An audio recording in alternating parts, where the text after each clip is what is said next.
we're back. And I promised you that we will be meeting the youngest farmer here on Kenya's Gold. She's 3 years old. Sasa, Mami, what is your name? Ariana Wanjiru. How old are you? I'm 3 years old. You're 3 years old? Are you big or small? Big. You're big. High five. Mami told me wewe ni farmer. Are you a farmer? Yes. You're a farmer? Yes. What do you like to farm? Unapenda kulima nini? Chakula gani hapa kwa shamba? Napenda kulima. Kulima.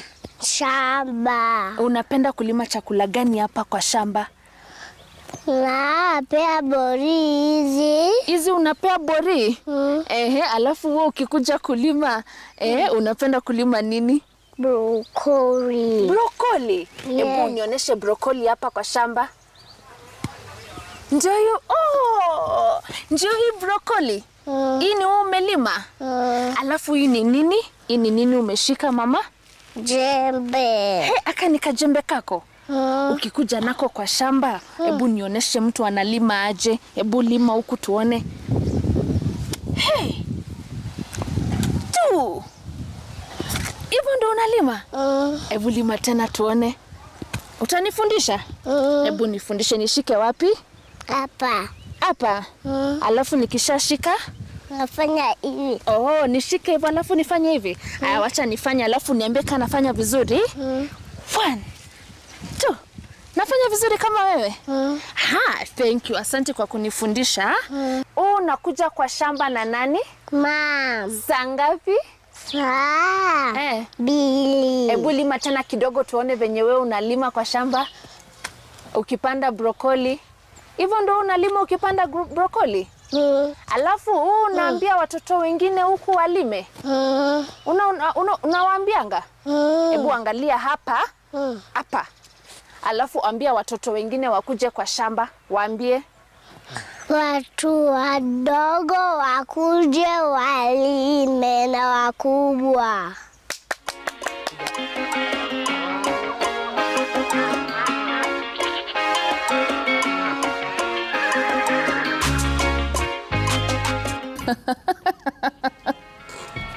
Oh, this is the part where we all say, oh, I know, right?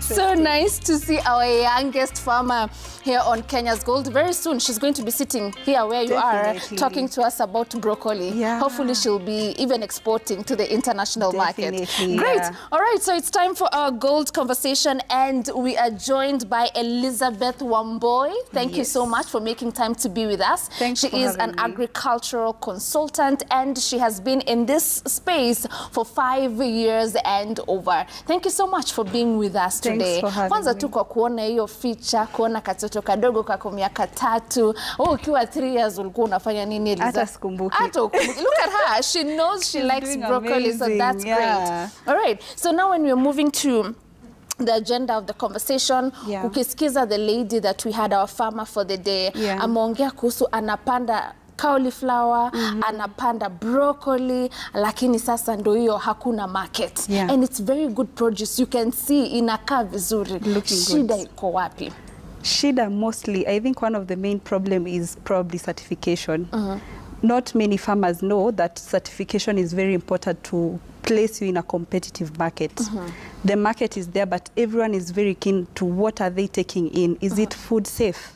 Have you followed the proper instruction during all the way from production to processes to handling, all that way?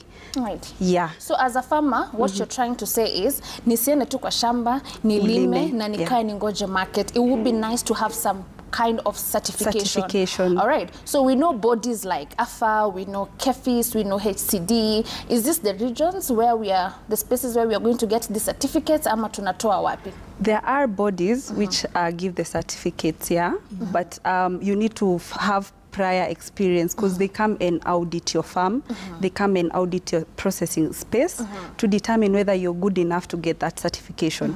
So prior to that, you need to have things in place, things like traceability, having a HACCP plan, and all those other things that are required for you to be able now to be audited and get now the certification. Right. Now there is a farm like Sustainable Farming Services Africa, which they are very good. They do pre-audit. They help you get ready for the actual audit, because what happens, the actual audit is very expensive. You cannot afford to place your $500,000 and then you be audited and then you fail. Right. So you need to be prepared at the very beginning so that by the time the audit people are coming, you're going to pass. Right. Yeah. So for example, that farmer that you've shown today, akienda apate this certificate. I'm very sure pia anashindwa, okay, how will these certificates now place me in that competitive market? Does it mean sasa nitapeleka produce yangu, anataka kuelewa yeye itanunuliwa aje? So now that we have the certificates, what next? How do I get the buyer? Because that's what she wants. Yeah. So there is something called the local gap and the global gap. Local gap is, it equates everyone in the market in such a way that a farmer from Kisii, a farmer from Kericho, if they are doing the same thing, they have the same standards to access those premium markets. You understand? So for them to be able to access these premium markets, they need to start all the way from the beginning, as I had mentioned earlier. Right. Yeah. So do I need the certificates for local market or for you start from local gap and then you proceed to global gap. All right. Yes. So wakulima wache kufanya ukulima kama kitambo. Ukuwe na some certifications. Certification is very important. Right. Yes. So that way will they now wasingoje farm gates is I don't know. For you to access premium market for broccoli, I mean, if you want to even export, you need to have the proper standards. Okay. Yeah. Because also, even myself, even as I go to any hotel, I need to know my food is safe. And how will I know my food is safe and I'm not at the farm? It's because the other farmer will have gotten the certification. Therefore, I'm assured anything I'm getting into my system is safe. Right. Yeah. Great. Okay, so also talk to us about unpopular crops, but also they're high value that maybe it would be nice kama tunaweza anza kuzipatia attention. What crops are these? There is a crop called stevia.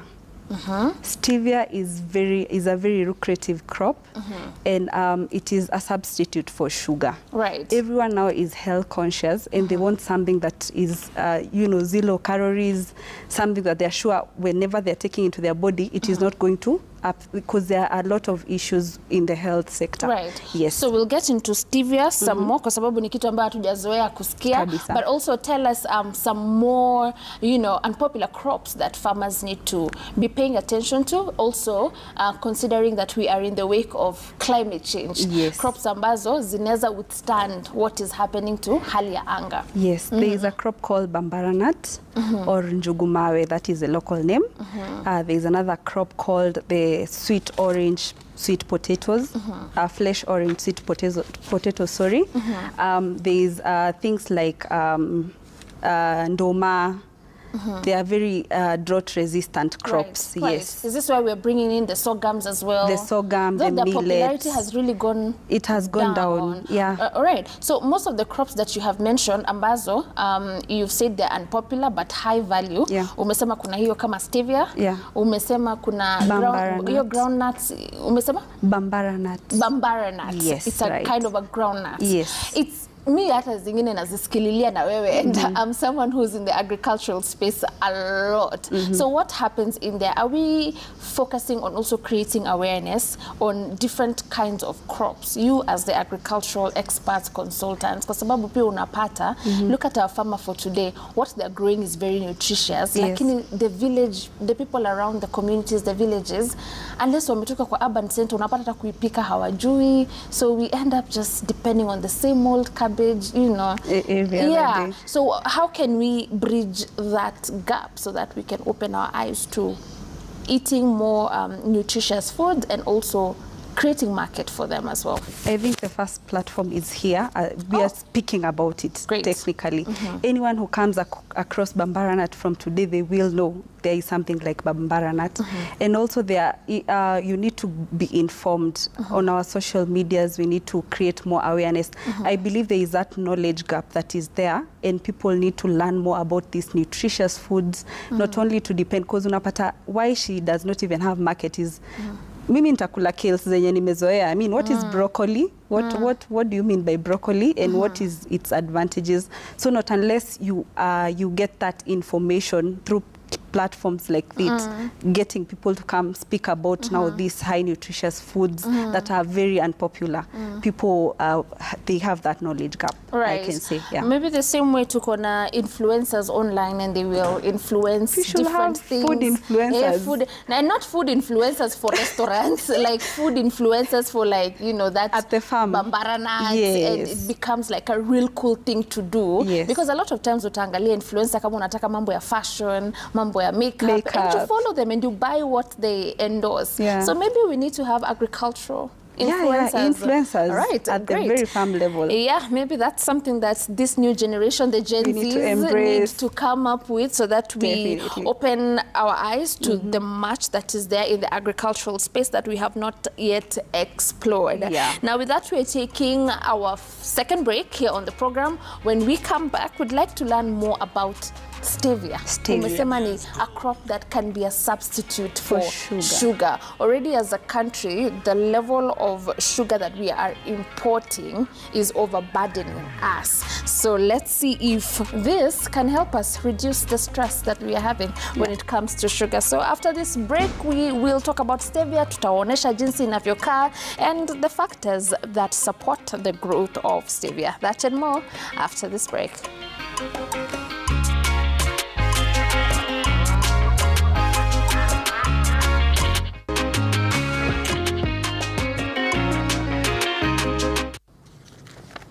And we're back. Thank you so much for staying with us. We will be continuing with our conversation with Elizabeth, who will be talking to us a lot more on alternative and popular crops that are still high value and can withstand climate change. But before we get there, lazima tupatie wakulima wetu advice, like we always do right here on the program, on what they can do to make sure that they are thriving in whichever agri-sector that they are in. Tip number one, make sure that you are part of a cooperative society. Join hands with other farmers, kwa sababu ukiwa kwa society, you stand a higher chance of getting financial support from institutions like the cooperative bank.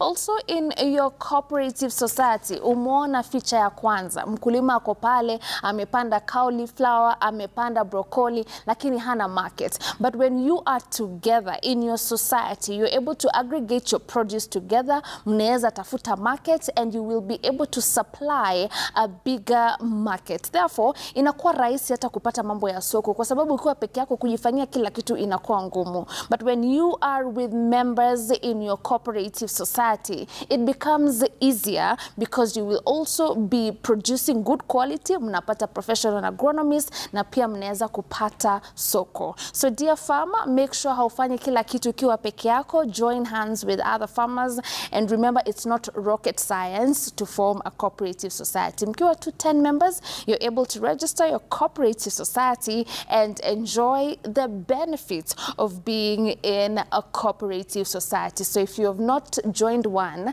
make it a point this weekend to be in one.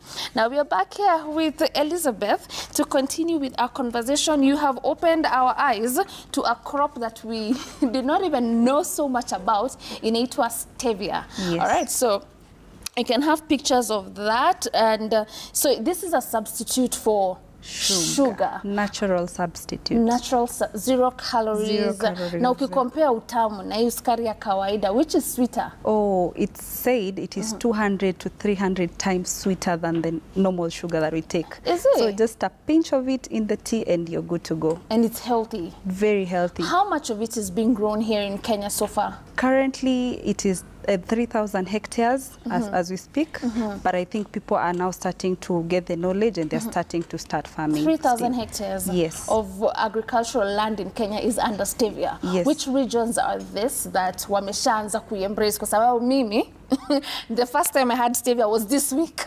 All right? Yeah. So which regions are these ambazo zimeanza kukuza stevia? Mostly it is in the Rift Valley and central Kenya.